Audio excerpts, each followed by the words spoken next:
Dear students, अस्सलाम वालेकुम। Online lecture आज रिकॉर्ड कर रहा हूँ मैं इसलिए कि आज लाइट का इशू है और मैक्सिमम स्टूडेंट जो हैं उनके लिए कनेक्टिविटी इस वक्त पॉसिबल नहीं है।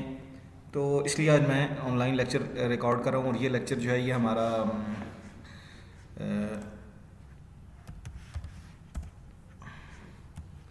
ER डायग्राम के सिलसिले में आज लास्ट लेक्चर है। ठीक है,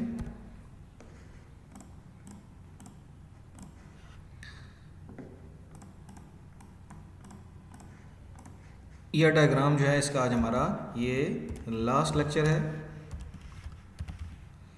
इसमें हम कुछ एग्जांपल्स डिस्कस कर लेंगे। एक एग्जांपल ये लास्ट वो देख लेंगे।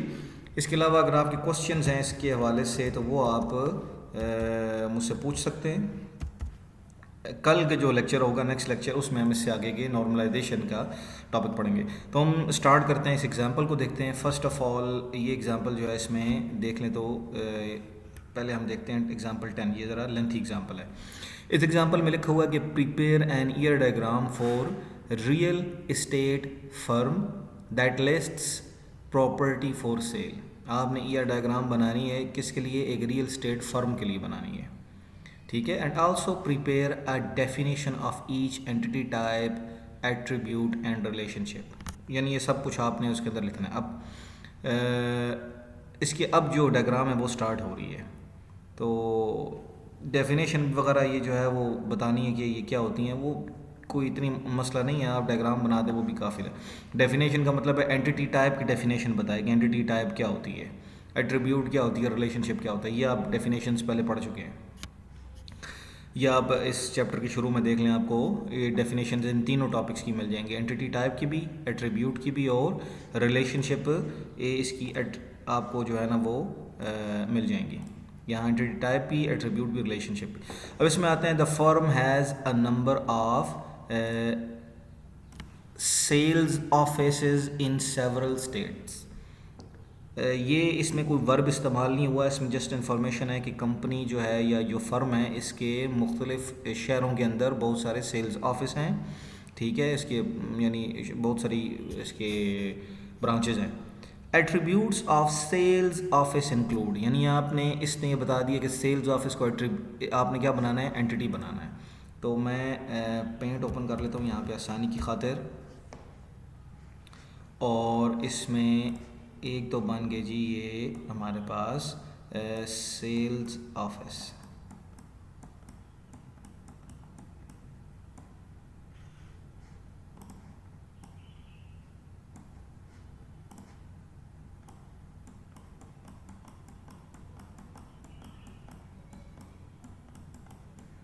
ये हमारे पास एंटिटी बन गई और इसकी एट्रीब्यूट्स यहाँ पे कौन सी हैं वो अभी पता चल जाएगा। उसने एट्रीब्यूट लिखी है जी, सेल्स ऑफिस की एट्रीब्यूट ऑफिस नंबर जो कि आइडेंटिफायर और लोकेशन। तो यहाँ पे देखें तो यहाँ पे ये हमारे पास दी हुई है सेल्स ऑफिस, सेल्स ऑफिस के साथ दी हुई है ऑफिस नंबर और लोकेशन। ठीक है, यहाँ पे मैं जो दो एंटिटीज़ हैं वो ड्रा करना चाहूँ तो ड्रा कर सकता हूँ, लेकिन मैं खुद ड्रा नहीं कर रहा। ये आप खुद देख लें, ये साफ वाज़ेह तौर पर लिखा हुआ है। अच्छा, उसके बाद आते हैं कि इस लाइन के बाद नेक्स्ट पे आते हैं कि each sales office is assigned, यहाँ पे वर्ब इस्तेमाल हुआ है, वन और मोर एम्प्लॉयज़। तो इसका मतलब क्या है, सेल्स ऑफिस और जो एम्प्लॉई है इन ये एंटिटी बनेगी, एम्प्लॉय भी एंटिटी बनेगी और इनके दरमियान हमने क्या करना है, रिलेशनशिप ड्रा करना है। तो यहाँ पे मैं पहले एक और इस तरह की बना दूँ, इसको मैं यहाँ से कॉपी कर लेता हूँ।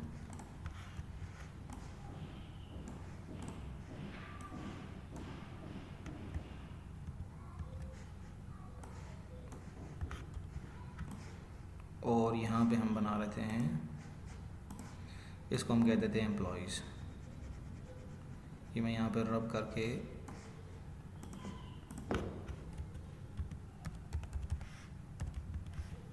एम्प्लॉय, ठीक है, ये रिलेशनशिप बन जाएगा। इसको हम यहाँ से थोड़ा सा एक्सपेंड कर लेते हैं और इसका साइज़ मैं 24 कर देता हूँ। ठीक है, बस ये और इनके दरमियान जो है वो रिलेशनशिप आएगा ऐसे,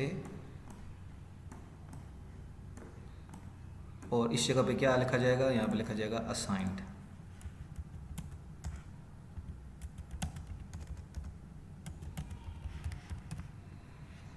ये मैं यहाँ पे रिलेशनशिप भी लिख दिया। अच्छा, उसके बाद क्या लिखी बात कि each office is assigned one or more employees. तो यहाँ पे हम चलते हैं पहले ईच ऑफिस, यहाँ हम चल रहे हैं इस डायरेक्शन में, ऑफिस टू इस डायरेक्शन में चलें तो हर ऑफिस को एक या एक से ज़्यादा एम्प्लॉयज़ असाइन होते हैं। तो ये बहुत सिंपल हो जाता है, यहाँ से इस तरह वन और मैनी इस डायरेक्शन से। अब हम आते हैं इस डायरेक्शन में, ये फिर हमें पता चलेगा आगे। फॉर ईच सेल्स, यहाँ पे आगे देखते हैं जी कि attribute of employee are employee this. यहाँ तक जो बात है ना, एट्रीब्यूट ऑफ एम्प्लॉई, ये दो एट्रीब्यूट दी हुई हैं, एम्प्लॉई आईडी और एम्प्लॉई नेम। ये आप यहाँ पे ख़ुद ड्रा कर लेना, बहुत इजी है। इसमें एम्प्लॉई आईडी जो है वो प्राइमरी की बन जाएगी। अच्छा, उसके बाद आते हैं कि an employee must be assigned. अब ये वो एम्प्लॉई की डायरेक्शन से हम मूव करेंगे, ये वाली डायरेक्शन, ये वाली डायरेक्शन, ठीक है, ये वाली।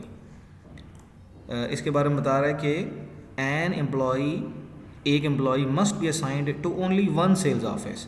तो अगर आप देखें तो ये जो टेबल बनेगा एम्प्लॉई का, तो इस एक टेबल की एक रो को उठाए तो कह रहा है कि ये सिर्फ किसी एक ऑफिस से जुड़ सकता है, एक से ज़्यादा नहीं। तो यहाँ पे ओनली वन आ जाएगा। जबकि जो सेल्स ऑफिस था उसके अंदर क्या था, एक सेल्स ऑफिस को ये एम्प्लॉय भी मिल सकता है, एक सेल्स ऑफिस के पास ये दूसरे एक से ज़्यादा एम्प्लॉय भी हो सकते हैं, ठीक है। तो अब हमें यहाँ तक जो है वो बात क्लियर हो गई है। यहाँ पे आ जाएगा जी ओनली वन। अच्छा, उसके बाद आते हैं जी कि for each sale office there is always one employee assigned to manage that office.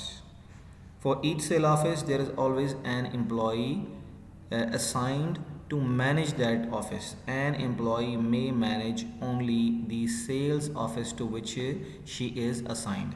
तो इसमें एक नई चीज़ आ गई है, वो ये कि ऑफिस का एम्प्लॉय के साथ तो रिलेशनशिप है ही है, उन्हीं एम्प्लॉय में से एक मैनेजर भी बनेगा, क्योंकि यहाँ अब बात हो गई है मैनेजर की।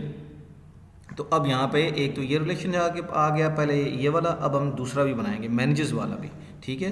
तो वो हम बनाएंगे कि ऑफिस अगेन ये वाला, और यहाँ पे हम लिखेंगे मैनेजर्स या मैनेज लिखेंगे बस। और इसमें दोबारा फिर इस स्टेटमेंट को हम पढ़ते हैं, जो लाइन अभी हमने देखी है कि for each sale office there is always one employee assigned, there is always one, यानी एम्प्लॉयज़ में से एक ज़रूर ऐसा होता है जो उस ऑफिस को चला रहा होता है। An employee may manage only the sales office to which she is assigned.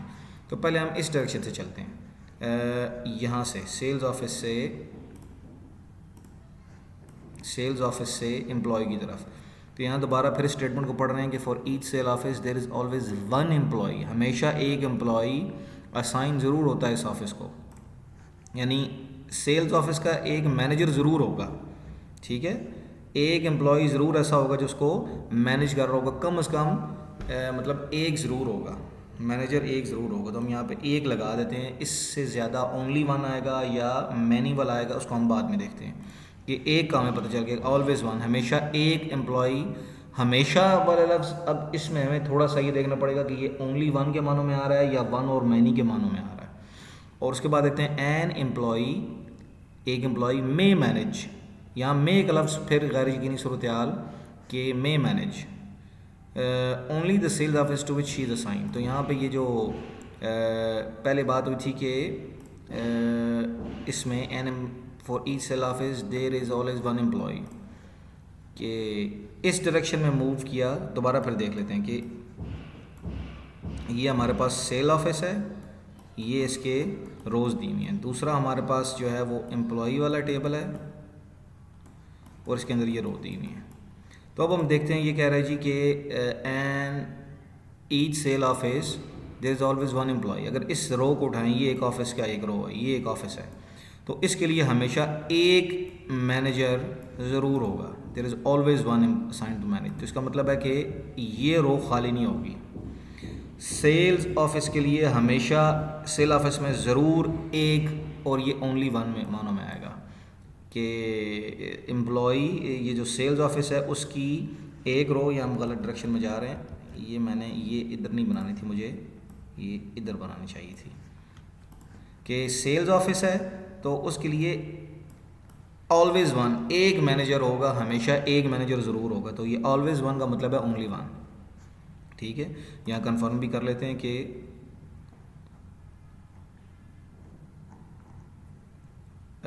ये कंफर्म भी कर लेते हैं ऑलवेज वन वाली बात। बल्कि उसने यहाँ पे ऑलवेज वन का मतलब उसने ये लगाया कि वन लिख दिया है, ओनली वन नहीं लगाया। हम यहाँ पे ओनली वन लगा दें तो भी ठीक है, ऑलवेज वन को आपने ओनली वन ही समझना है। ऑलवेज वन का मतलब है ओनली वन ही है। ठीक है, ये मैं दोबारा मिटा देता हूँ, आपको समझाने के लिए था सिर्फ। अच्छा, अब उसके बाद आते हैं कि एम्प्लॉई जो है उसके अंदर कि ये सेक्शन सेल्स ऑफिस है तो एम्प्लॉई में से कोई यानी इसको ज़रूर एक ना एक बंदा मिला हुआ होगा। अच्छा, अब इसमें यह पॉसिबल है कि फिर सेल्स ऑफिस मिसाल के तौर पर अगर 4 हैं और जो मैनेजर मतलब इसमें एम्प्लॉई तो बहुत सारे होंगे, हज़ारों में होंगे, तो अगर 4 ऑफिस हैं या 40 ऑफिस हैं तो ऐसे कई लोग इनमें से होंगे जो कि इधर असाइन नहीं हुए हुए होंगे। ठीक है, तो ये ज़ीरो उन मानों में आया हुआ है। लेकिन मैक्सिमम कितने असाइन हो सकते हैं एक ऑफिस को, यानी इस एक रो के साथ एक बंदा सिर्फ एक वक्त में जोड़ सकता है, एक से ज़्यादा नहीं जोड़ सकते क्योंकि ओनली वन वाली बात है।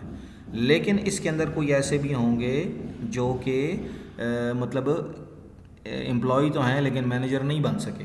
100 बंदे हैं और 40 सेल्स ऑफिस हैं, इसका मतलब है 40 बंदे तो आ गए यहाँ से, बाकी 60 नहीं आए। तो ऐसे कई लोग होंगे जो नहीं साइन हुए होंगे। इसका मतलब है यहाँ पे मे का मतलब वही गैर यकीनी सूरत हाल, तो ज़ीरो आ गया। लेकिन मैनी नहीं आ सकता। मैनी इसलिए नहीं आ सकता कि एक रो के अंदर इस एम्प्लॉय वाले टेबल से मैक्सिमम एक ही रो आ सकती है, क्योंकि ऑलवेज वन का मतलब है एक ही मैनेजर। तो इसलिए हम यहाँ पे 0 और 1 लगा रहे हैं और यहाँ पे ओनली 1 लगा रहे हैं। ठीक है, यहाँ तक भी क्लियर हो गया। तो उसके बाद आगे आते हैं मज़ीद कि the firm lists property for sale. अब इसका मतलब क्या है कि आपने प्रॉपर्टी को एक एंटिटी बनाना है। एट्रीब्यूट ऑफ प्रॉपर्टी आगे मज़ीद उसने बता दिया कि प्रॉपर्टी जो है उसको आप एट्रीब्यूट बना दें। तो यहाँ पे मैं बना देता हूँ जी प्रॉपर्टी। एंटिटी के हमेशा सारे कैपिटल आएंगे, अगर मैंने गलती से लिख भी दिया तो आपने ये नहीं लिखना।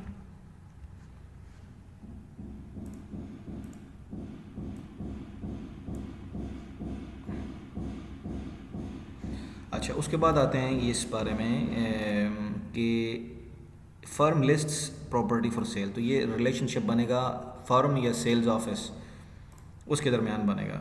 तो यहाँ पे देख लें कि एम्प्लॉई सेल्स ऑफिस प्रॉपर्टी का उसके साथ बन रहा है। यहाँ सेल्स ऑफिस को फर्म ही कह रहा है। तो यहाँ पे हम आते हैं जी ये यहाँ पे, और इधर लिख देते हैं हम लिस्ट।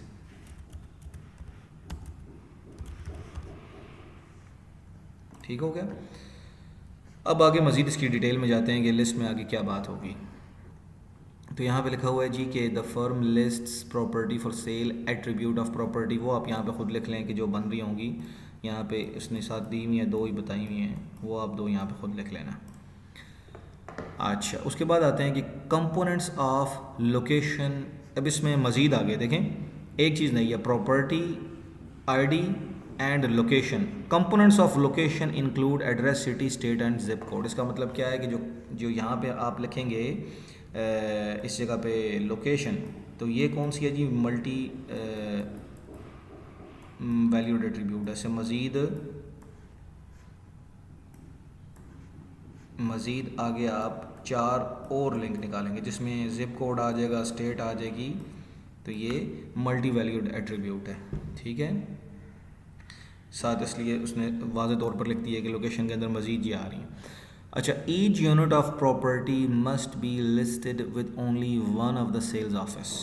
अब यहाँ से हमें वो कार्डिनलिटी और उसके बाद मोडेलिटी बता रहा है कि ईच यूनिट ऑफ प्रॉपर्टी, यानी प्रॉपर्टी की जो टेबल है, अगर हम वो टेबल बना लें तो इस टेबल में से प्रॉपर्टी का टेबल है और ये सेल ऑफिस।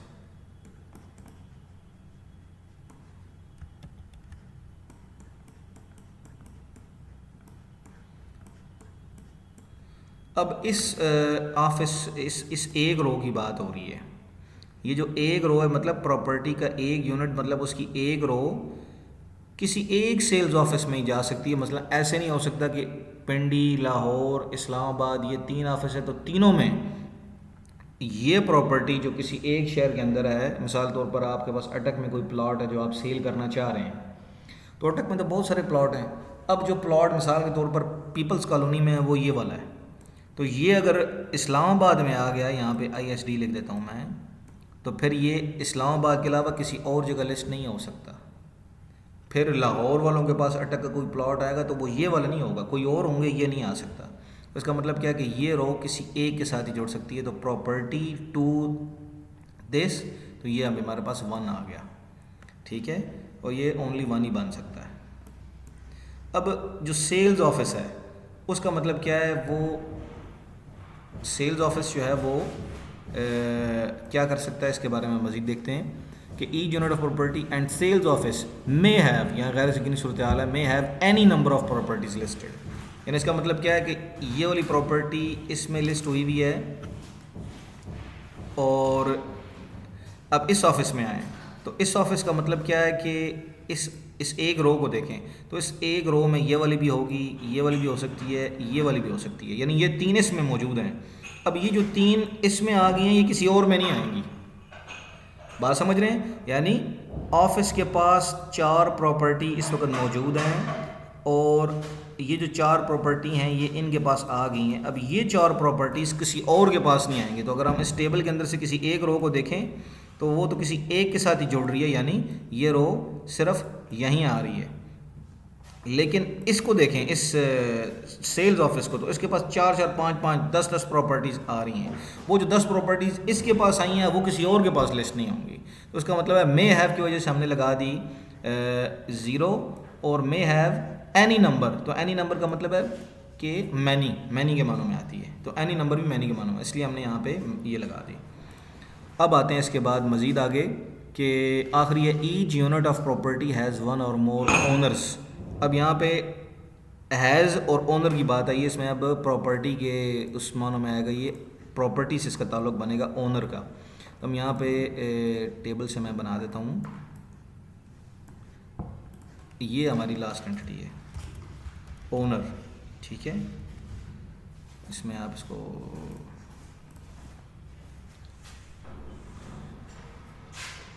अब ओनर जो है वो ओनर के बारे में हैज़ ही आ सकता है। ये यहाँ पे मैं ड्रॉ कर रहा हूँ, इसको यहाँ पर ड्रॉ कर दिया। अब इसकी मज़ीद डिटेल देखते हैं कि each property of unit has 1 और मोर ओनर्स। तो इसमें दोबारा फिर इस लाइन को देखें तो ईच प्रॉपर्टी, इसमें टेबल है तो मैं ये वाला मिटा के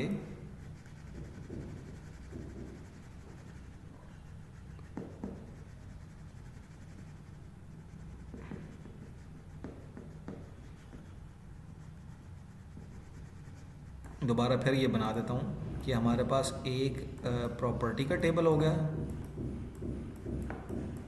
ये इसकी बहुत सारी रोज़ हो जाएंगी, और एक ओनर का टेबल हो गया, बहुत सारी रोज़ हो जाएंगी। तो उसके बारे में लिखा हुआ है कि ईच यूनिट प्रॉपर्टी हैज़ 1 और मोर ओनर्स, यानी एक रो के कितने, ये भी ओनर हो सकता है और ये भी ओनर हो सकता है, 1 और मैनी, ठीक है। लेकिन कोई प्रॉपर्टी ऐसी हो नहीं सकती जिसका कोई ओनर ना हो। तो इसका मतलब क्या है कि इसके अंदर जो रिलेशनशिप बन रहा है वो 1 और मैनी वाला बन रहा है, क्योंकि यहाँ कॉमन सेंस की बात है कि कोई प्रॉपर्टी ऐसी हो नहीं सकती जिसका ओनर ना हो। आगे देखते हैं इसने कोई इस तरह की एट्रीब्यूट ऑफ ओनर आर, वो ओनर के एट्रीब्यूट यहाँ दी हुई हैं, आप यहाँ से खुद दे के लिख सकते हैं, वो आईडी दी और इस तरह दो दिए होंगे। अच्छा, उसके बाद आते हैं प्रॉपर्टी और ओनर। तो प्रॉपर्टी से ओनर की तरफ जाएं तो ये वन और मैनी, क्योंकि वन और मोर ओनर्स, कोई ऐसी प्रॉपर्टी हो नहीं सकती जिसका कोई ओनर ना हो। एट्रीब्यूट के जो भी खाली होती है वो उसकी गवर्नमेंट ओनर होती है, अदरवाइज़ वो किसी इंडिविजुअल के या किसी इदारे के नाम पर रजिस्टर है, जो वैसे होता है वो गवर्नमेंट की प्रॉपर्टी होती है, वो किसी यानी ओनर के बगैर कोई प्रॉपर्टी नहीं होती। एट्रीब्यूट्स ऑफ ओनर ये हमें दे दी उसने, N owner may own one or more units of property. अब हम उस दूसरी तरफ से जा रहे हैं इस साइड से, कि इस तरफ जाएं तो मे ओन, ये भी उसकी प्रॉपर्टी हो सकती है और ये भी उसकी प्रॉपर्टी हो सकती है, यानी उसके 4-5 प्लॉट 6 प्लॉट उसके नाम पे हो सकते हैं या घर भी उसके नाम पे हो सकते हैं। यहाँ मे का वर्ड आया तो ज़ीरो और मैनी, और ऐसा हो सकता है कि प्रॉपर्टी अगर 10 हैं और ओनर यहाँ पे 15 दिए हुए हैं, तो कोई ओनर मतलब ऐसे भी हो सकता है, मे का वर्ड आपको बताया गैर यकीनी सूरत हाल के लिए है, कि कोई ऐसा ओनर भी हो सकता है जिसके नाम पे कोई चीज़ मतलब मे का वर्ड जो है ये गैर यकीनी सूरत हाल के लिए आता है। तो उसका मतलब क्या हो सकता है कि हमारे पास कोई मतलब न भी हो, मतलब इस तरह है कि इस लाइन को पढ़ें तो यहाँ पे ज़ीरो और ये उस मानों में आ रही है कि an owner may own one or more units of property. One or more का मतलब ये है कि यहाँ पे फिर मे जो वर्ड आया है कि मे मतलब गैर यकीनी सूरत हाल, तो इसमें प्रॉपर्टी का तो ज़रूर ओनर होता है, लेकिन जो ओनर है उसके लिए भी प्रॉपर्टी होती है। तो अब ये जो कॉमन सेंस की बात है वो ये है कि ओनर का मतलब होता है कोई उसकी चीज़ उसके नाम पे मौजूद है, और each unit has one or more owners, तो प्रॉपर्टी भी बगैर उसके नहीं रह सकती। उसका मतलब ये है कि यहाँ पे भी हमारे पास जो रिलेशनशिप बन रहा है वो वन और मैनी वाला बन रहा है, कि यानी ओनर है तो फिर लाजमी बात है वो कोई ना कोई चीज़ ओन करता है, खाली नहीं हो सकता। मे का वर्ड अगर आ भी गया यहाँ पे, ये कॉमन सेंस की बात है इसमें कि ओनर जो होता है ना उसे ओनर कहती है इसलिए हैं कि उसके पास कुछ ना कुछ उसकी जागीर होती है, कुछ उसके पास होता है। ओनर का मतलब है कोई चीज़ रखने वाला, और प्रॉपर्टी बगैर ओनर की हो नहीं सकती, इसलिए दोनों साइड पे वन और मैनी वाला आएगा। ठीक है, यहाँ पे भी ये आ जाएगा। तो अब ये हमारी जो डायग्राम है अब ये हमारे पास कंप्लीट हो जाती है। इसमें हमने मैक्सिमम चीज़ें कवर कर ली हैं। ये डायग्राम की मैंने काफ़ी सारी एग्जांपल्स आपको करा दी हैं। बाकी एग्जांपल्स ये एक1 सीरीज़ की बुक से या इस बुक से आप ख़ुद कर सकते हैं। ठीक है, इंशाल्लाह नेक्स्ट लेक्चर में हम नॉर्मलाइजेशन वाला चैप्टर करेंगे। तब तक के लिए अल्लाह हाफ़िज़, अस्सलाम वालेकुम।